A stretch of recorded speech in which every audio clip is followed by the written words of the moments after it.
Hello everyone, today I'm doing a review of these notebooks by the company Rossi 1931. And these are Italian notebooks.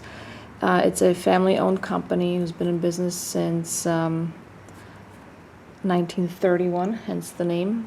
And all their notebooks are entirely made in Italy.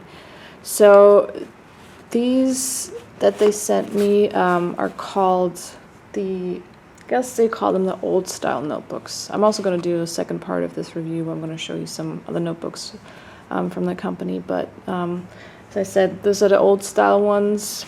Let's start with this little guy. It's a A6 Lavender. It's a vintage design. And it's quite pretty here with the imprints. And this was actually printed on an antique press from the 30s, which I think is really cool. It says it here on the back. It's a cardboard cover, spiral bound, so it's a thick stock cover, and you can actually see the imprints. You can feel them on the paper. And then there's a cover page with an index. In case of loss, please return. And edges are square, as you can see. In the back, you open it up, there's also a cover page right there where you can put in some info on your week. And this one's as I said, an A6, so the dimensions are 4.1 by 5.9 inches or 10.5 by 15 centimeters. And it has 64 sheets, I should say, which makes it 128 pages if you write on both sides. And it's say it's off-white, more like cream colored paper. It's 6mm ruling, and I did a writing sample right here. My guess, I couldn't find any information on the GSM of their paper, but I think it's around, feels like around 90 grams. So here's a pencil, ballpoint pen, and then 0.4mm gel pen, 0.7mm gel pen, and then here we have the fountain pen, the Paladin medium nib diamond marine ink, and there is no feathering whatsoever. And then when you look in the back and turn it around, there's hardly any ghosting. I can't really see any ghosting, and there's no no bleed through whatsoever. So this is excellent paper, really high quality paper. Great for fountain pens. It has a wee bit of tooth to it, but barely any. It's slightly toothier than this, like super smooth paper like Clairefontaine. And then, so this is the little guy, the A6. And then we have a A5 one. It's Hazelnut, and it's top spiral bound.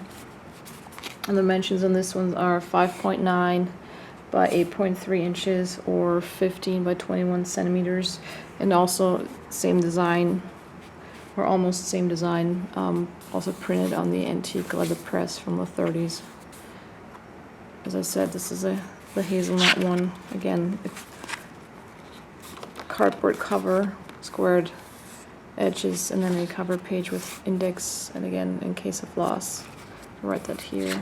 And then this one's 7mm ruling, and there's also marking around the edges here. And then again, the writing sample. I'd say it's the same paper as in the little one. So the A6, again, pencil, ballpoint pen, 0.4mm gel pen, 0.7mm gel pen, and again the Pilot Metropolitan Diamond Marine. And then I didn't let it dry sufficiently, so it smudged a little bit. And then when you turn it around, again, there's not really any ghosting and absolutely no bleed through, so the paper is really excellent on those. And this one has 50 sheets, so that makes it 100 pages if you were to write on both sides. And then these guys are the Cahiers, and this one's I guess this one's the color Kiwi. So it's this greenish color again in the antique design here, just like the spiral bound ones. And these are all stitched, and the stitching actually has different colors. So this one's black, blue, and this one looks kind of like tannish green, I'd say. And it's nice that they're stitched and bound like this. Like, it makes it really durable. Like, you wouldn't think that this would ever come undone. And then this one's the penguin one, the color Almond. And this one is actually from a, says over here, historical illustration from the 18th century, which I think is really cool. And then this one's the bugs. And I think it's called citrus fruit. That's the color on this, and those are the Beetles. And again, historical illustration from the 18th century. And when you open it up, so this is, they're all A5. So the dimensions again are 5.9 by 8.3 inches, or 15 by 21 centimeters, and they all have 64 sheets or 128 pages, and they're all blank. And as you can see, squared edges here. And so it's the cardboard cover, and then you have another cover page right here, which I think is really pretty. You can write your name on it or something. And then you have the blank pages, and then in the back again another cover page before you have the actual cover.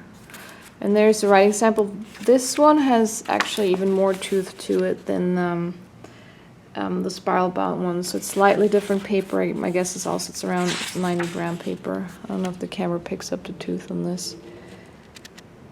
I'm not sure. I'm just gonna try this. And again, here you have the pencil writing sample, ballpoint pen, 0.4 millimeter gel pen, 0.7 millimeter gel pen, and then here again the fountain pen diamond marine ink Metropolitan medium nib. And there's a wee bit of feathering, but barely any. So you can see just a tad. And again, it's like off-white paper.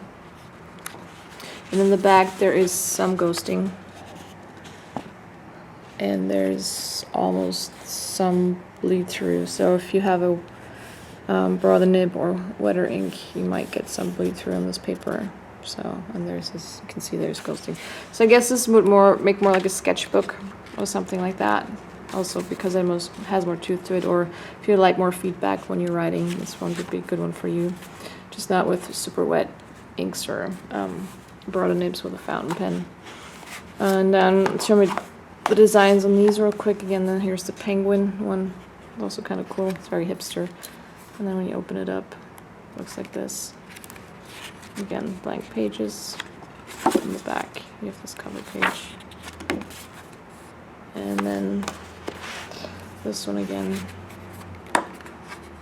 like this. And then it has the index here, like the spiral bound ones. And then in the back, again, you can write a little schedule right here or something. And then there's the back. So all in all, I really like these. I think the paper quality is excellent. It's also a great price on those. And quite affordable if you want to check them out. And I love the fact that they're entirely made in Italy. And I have some more of these I'm going to show you in another video. So, but that was, I guess, the first part of my Rossi 1931 notebook review. I think they're great notebooks. And if you have any questions, leave me a comment. If you enjoyed this video, please give it a thumbs up. And for more notebook videos, please subscribe to my channel. Thank you so much for watching.